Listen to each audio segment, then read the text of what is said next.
নমস্কার বন্ধুরা, অজানার পথের নতুন পর্বে আপনাদের সকলকে স্বাগত জানাই। বছরে দুটি নবরাত্রি বিশেষভাবে পালিত হয় আড়ম্বরের সাথে। একটি হলো চৈত্র নবরাত্রি, অপরটি হলো শারদ নবরাত্রি। তবে শারদ নবরাত্রির প্রাক্কালে চৈত্র নবরাত্রি পালিত হয়ে থাকে। আর চৈত্র মাসে যেহেতু এই নবরাত্রি পালন করা হয়, তাই এর নাম হলো চৈত্র নবরাত্রি। এ সময় আবার বাসন্তী পূজাও অনুষ্ঠিত হয়। এছাড়াও অন্নপূর্ণা দেবীরও আরাধনা করা হয়ে থাকে সমান তালে। বন্ধুরা, আমার আজকের এই বিশেষ পর্বে থাকছে 2025 সালের চৈত্র নবরাত্রি কবে থেকে শুরু হতে চলেছে, তার সম্পূর্ণ দিনক্ষণ, সময়সূচি এবং কবে কোন দিন ঘট স্থাপন করতে পারবেন, 9 দিন ধরে দেবীর কোন কোন রূপের পুজো করতে হবে, দেবীকে কিভাবে কোন ভোগ দ্বারা প্রসন্ন করতে পারবেন, এই সব তথ্যই থাকছে আমার আজকের এই ভিডিওটিতে। তাই অবশ্যই ভিডিওটি স্কিপ না করে শেষ পর্যন্ত দেখতে থাকুন। নমস্কার বন্ধুরা, অজানার পথের নতুন পর্বে আপনাদের সকলকে স্বাগত জানাই। নবরাত্রি হিন্দু ধর্মের সঙ্গে সম্পর্কিত একটি প্রধান উৎসব।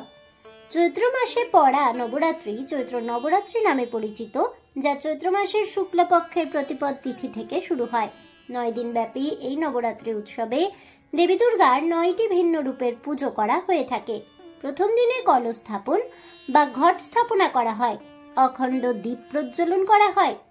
কন্যা পুজো করা হয় নবরাত্রির শেষ দিনে। রামনবমীর উৎসবও পালিত হয় এদিন।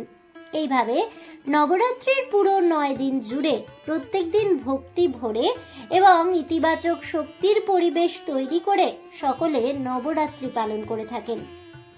পঞ্জিকা অনুসারে চৈত্র মাসের শুক্লপক্ষের প্রতিপদ তিথি থেকে চৈত্র নবরাত্রির শুভ সূচনা হয়।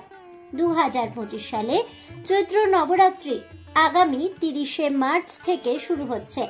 প্রতিপদ তিথি আগামী 29শে মার্চ বিকেল 4:27 শুরু হবে এবং আগামী 30শে মার্চ দুপুর 12:49 শেষ হবে। তাই উদয় তিথি অনুসারে আগামী 30শে মার্চ 2025 তারিখে চৈত্র নবরাত্রির প্রথম দিনের পুজো এবং কলস বা ঘট স্থাপনা করা হবে। চৈত্র নবরাত্রি আগামী 7ই এপ্রিল সমাপ্ত হবে এবং রামনবমীও এই একই দিনেই উদযাপিত হবে। চৈত্র নবরাত্রির ঘট স্থাপনের শুভ মুহূর্ত 2025 সালের আগামী 30শে মার্চ সকাল 6:13 থেকে সকাল 10:22 পর্যন্ত ঘট স্থাপনের জন্য শুভ সময় থাকছে। ঘট স্থাপনের অভিজিৎ মুহূর্ত থাকছে দুপুর 12:01 থেকে দুপুর 12:50 পর্যন্ত। নবরাত্রির প্রথম দিনে অর্থাৎ 30শে মার্চ রবিবারে মা শৈলপুত্রের পুজো হবে। দ্বিতীয় দিন আগামী 31শে মার্চ সোমবার মা ব্রহ্মচারিণীর পুজো। তৃতীয় দিন 1 এপ্রিল মঙ্গলবার মা চন্দ্রঘণ্টার পুজো হবে। চতুর্থ দিন 2 এপ্রিল বুধবার মা কুষ্মান্ডার পুজো। পঞ্চম দিন আগামী 3 এপ্রিল বৃহস্পতিবার মা স্কন্দ মাতা পূজিতা হবেন। ষষ্ঠ দিন আগামী 4 এপ্রিল শুক্রবার মা কাত্যায়নী দেবীর পূজা হবে। সপ্তম দিন আগামী 5 এপ্রিল শনিবার মা কালরাত্রি পূজিতা হবেন। অষ্টম দিনে আগামী 6 এপ্রিল রবিবার মা মহাগৌরী পুজো পাবেন। নবম দিন অর্থাৎ শেষ দিনে আগামী 7 এপ্রিল সোমবারে মা সিদ্ধিদাত্রীর পুজো দিয়ে সমাপ্ত হবে নবরাত্রির 9 দিনের পুজো। মা শৈলপুত্রী নামে প্রথম রাতে পূজিত হন দেবী দুর্গা, যার অর্থ পর্বতের কন্যা। এই দিন অক্ষয় জ্যোতির ঘট স্থাপনা করে শুরু হয় পুজো। পর্বতরাজ হিমালয়ের কন্যা হিসেবে তাকে মানার পাশাপাশি দেবাদিদেব মহাদেবের স্ত্রী পার্বতীর বিশুদ্ধ রূপ হিসেবেও মান্যতা দেওয়া হয়। ষাঁড় নন্দীর পিঠে বসে ডান হাতে ত্রিশূল আর বাম হাতে পদ্মফুল নিয়ে থাকেন দেবী শৈলপুত্রী। তাকে ব্রহ্মা, বিষ্ণু এবং শিবের শক্তির প্রতীক বলেও মনে করা হয়ে থাকে। সাদা পোশাক পরিহিতা দেবী পরাশক্তির দ্বিতীয় রূপের নাম হলো ব্রহ্মচারিণী। ইনি হলেন গুরুর থেকে শিক্ষা গ্রহণকারী একজন মহিলা ছাত্রীর প্রকাশ রূপ, যিনি অন্য পড়ুয়াদের সঙ্গে আশ্রমেই জীবনযাপন করেন এবং পবিত্র ধর্মীয় জ্ঞান অনুসরণ করে জীবন অতিবাহিত করেন। এই রূপে পূজিতা দেবীর ডান হাতে জপমালা ও বাম হাতে কমণ্ডলু রয়েছে। তৃতীয় রাতে পুজো করা হয় দেবী চন্দ্র ঘণ্টার। শক্তির এই রূপের ভক্তেরা মনে করেন দেবী সন্তুষ্ট হলে দূর হয় শত্রু ভয়, দূর হয় সব দুর্গতিও, প্রচুর গুণ বৃদ্ধি পায়, সাহসও বাড়ে। শিব মহাপুরাণ মতে দেবী চন্দ্রঘণ্টা হলেন চন্দ্রশেখর রূপে ভগবান শিবের শক্তি। মাতা কুষ্মান্ডার পুজো হয় চতুর্থ রাতে। আলো ও শক্তির চূড়ান্ত উৎস হিসেবে পূজিতা এই দেবীর 8টি হাত রয়েছে, অর্থাৎ তিনি অষ্টভুজা, যার প্রতিটিতেই রয়েছে আলাদা আলাদা শক্তি ও আলোর উৎস। কার্তিক বা স্কন্দের মাতা হিসেবে পঞ্চম রাতে পূজিতা হন দেবী স্কন্দ মাতা। তাকে উদারতা, বীরত্ব ও মাতৃপ্রেমের প্রতীক হিসেবে মনে করা হয়। আদ্যাশক্তির সবচেয়ে শক্তিশালী রূপ হল মাতা কাত্যায়নী, যিনি 6 নম্বর রাতে পূজিতা হন, অর্থাৎ নবরাত্রির ষষ্ঠ রাতে পুজো পান মা কাত্যায়নী। দেবী দুর্গার সবচেয়ে সহিংস অবতারের অন্যতম এই দেবী মহিষাসুরকে বধ করেছেন বলেই মনে করা হয়। সপ্তম রাতে পুজো পান দেবী কালরাত্রি। শুভঙ্করিণী নামেও পূজিত এই দেবীকে হিন্দুরা দুষ্ট বা অশুভ শক্তি দমন করে শুভ ফল দান করেন এই বলেই বিশ্বাস করেন সনাতন হিন্দু ধর্মাবলম্বীরা।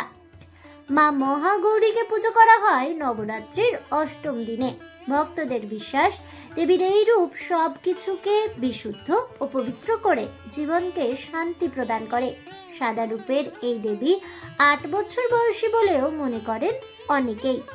সিংহের উপরে বসে 4 হাতে আশীর্বাদী মুদ্রা রূপ ধারণ করে নবরাত্রির নবম রাতে অর্থাৎ সর্বশেষ রাতে পুজো হয় মা সিদ্ধিদাত্রীর।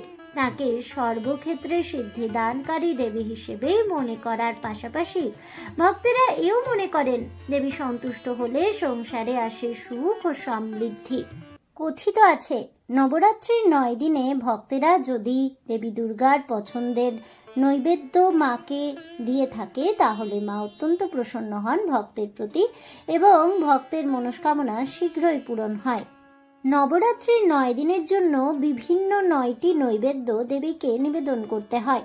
দেবীকে তার ইচ্ছা ও দিন অনুযায়ী খাবার নিবেদন করলে তিনি দ্রুত প্রসন্ন হন এবং ভক্ত দ্বিগুণ ফল পান। সেই সঙ্গে ভক্তের সমস্ত কষ্ট দূর করেন দেবী দুর্গা। চৈত্র নবরাত্রির 9 দিনে 9 ধরনের নৈবেদ্যর মধ্যে প্রথম দিনে মা শৈলপুত্রীর পুজো করা হয়। প্রথম দিনে দেবীর এই রূপকে গাওয়া ঘি দিয়ে তৈরি মিষ্টি নিবেদন করুন, তাতে দেবী প্রসন্ন হবেন। দ্বিতীয় দিনে মা ব্রহ্মচারিণীর পুজো করা হয়। দেবীর এই রূপকে পঞ্চামৃত নিবেদন করতে হবে। তৃতীয় দিনে মা চন্দ্রঘণ্টার পুজো হবে। এদিনে মাকে দুধ থেকে তৈরি মিষ্টি নিবেদন করুন। চতুর্থ দিনে মা কুষ্মান্ডাকে মালপোয়া নিবেদন করা উচিত। পঞ্চম দিনে মা স্কন্দ মাতাকে চিনি ও কলা নিবেদন করলে ভক্তেরা শুভ ফল লাভ করতে পারবে। ষষ্ঠ দিনে মা কাত্যায়নীকে পুজো করা হবে। এই দিনে দেবীকে মিষ্টি পান নিবেদন করুন, এতে মা তাড়াতাড়ি প্রসন্ন হবেন। সপ্তম দিনে মা কালরাত্রিকে গুড়ের মিষ্টি নিবেদন করা উচিত। অষ্টমী তিথিতে বা অষ্টম দিনে মহাগৌরীর পুজো হয়।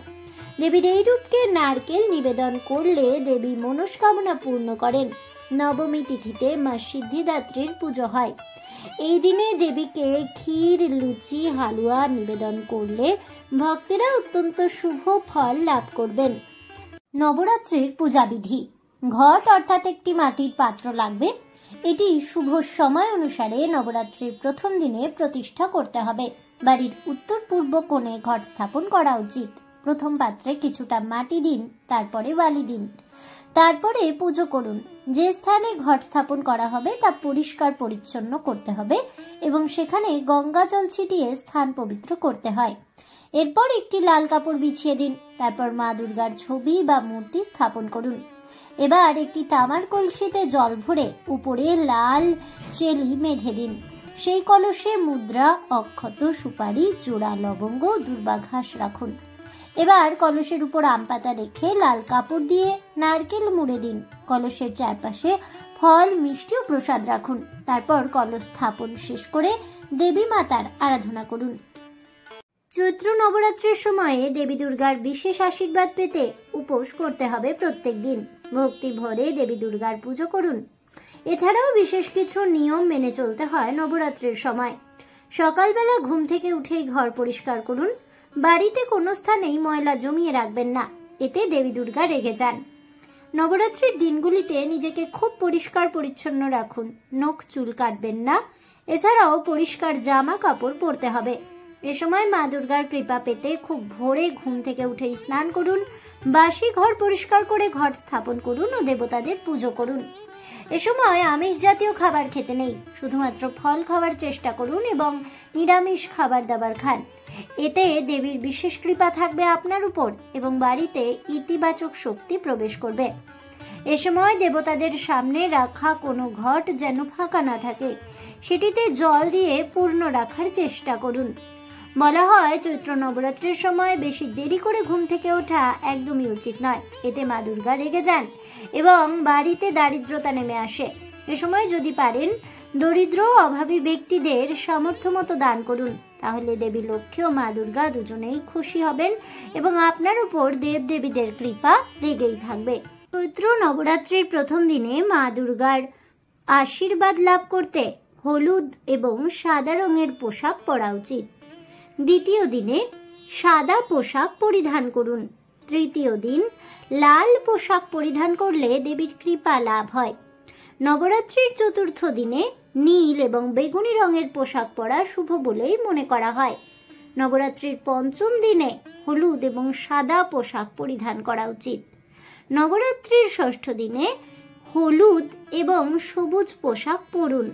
নবরাত্রির সপ্তম দিনে বাদামি এবং ধূসর বর্ণের পোশাক পরিধান করা শুভ। নবরাত্রির অষ্টম দিনে সাদা এবং বেগুনি রঙের পোশাক পরা উচিত। নবরাত্রির নবম দিনে গাঢ় সবুজ রঙের পোশাক পরিধান করলে দেবীর কৃপা বজায় থাকবে। এই বছর অর্থাৎ 2025 সালে দেবী দুর্গা নবরাত্রিতে হাতির পিঠে চড়ে পৃথিবীতে আসছেন, যা খুবই শুভ বলেই মানা হয়। এমন পরিস্থিতিতে নবরাত্রির প্রথম দিনটিকে পূজার জন্য অত্যন্ত শুভ বলেই মনে করা হচ্ছে। কিন্তু এই সময়ে অর্থাৎ নবরাত্রির প্রথম দিনে এই তিনটি কাজ করা থেকে এড়িয়ে চলুন, অন্যথায় জীবনে নানান সমস্যা দেখা দেবে। নবরাত্রির প্রথম দিনে নখ এবং চুল কাটা উচিত নয়, এর ফলে আর্থিক সমস্যা দেখা দেয়। নবরাত্রির প্রথম দিনে ভুল করেও কোনো ধরনের আমিষ খাবার, পেঁয়াজ, রসুন, মদ, মাংস, অ্যালকোহল ইত্যাদি খাবেন না, এর ফলে ঘরের সুখ সমৃদ্ধি ব্যাহত হতে পারে। পাশাপাশি নবরাত্রির প্রথম দিনে ঘরের কোনো কোনায় ময়লা জমিয়ে রাখবেন না, এটা একেবারেই করা ঠিক নয়, এতে দেবী খুবই ক্রোধান্বিত হন। আজ এ পর্যন্তই। জয় দেবী দুর্গার জয় হোক, এই বলে আমার আজকের ভিডিওটি আমি এখানেই শেষ করছি। তাহলে বন্ধুরা, নবরাত্রির 9 দিনে দেবী দুর্গার কোন কোন রূপ পূজিত হন, এছাড়াও নবরাত্রির 9 দিন কিভাবে পালন করবেন এবং এই দিনগুলিতে দেবীকে কি কি নৈবেদ্য নিবেদন করা উচিত এবং নবরাত্রির 9 দিন কোন কোন কাজ একেবারে ভুলেও করা উচিত নয়, সে সম্পর্কে বিস্তারিত জেনে আপনাদের কেমন লাগলো অবশ্যই আমাকে কমেন্টে জানাবেন। ভিডিওটি ভালো লেগে থাকলে লাইক শেয়ার করতে ভুলবেন না। আমার চ্যানেলের নতুন বন্ধু হয়ে থাকলে চ্যানেলটিকে সাবস্ক্রাইব করে দেবেন। পাশে থাকা বেল বাটনটি প্রেস করে রাখবেন নতুন ভিডিওর নোটিফিকেশন পাওয়ার জন্য। দেখা হচ্ছে পরের ভিডিওতে। ততক্ষণ সবাই ভালো থাকুন, সুস্থ থাকুন আর অবশ্যই সঙ্গে থাকুন আর দেখতে থাকুন অজানার পথে।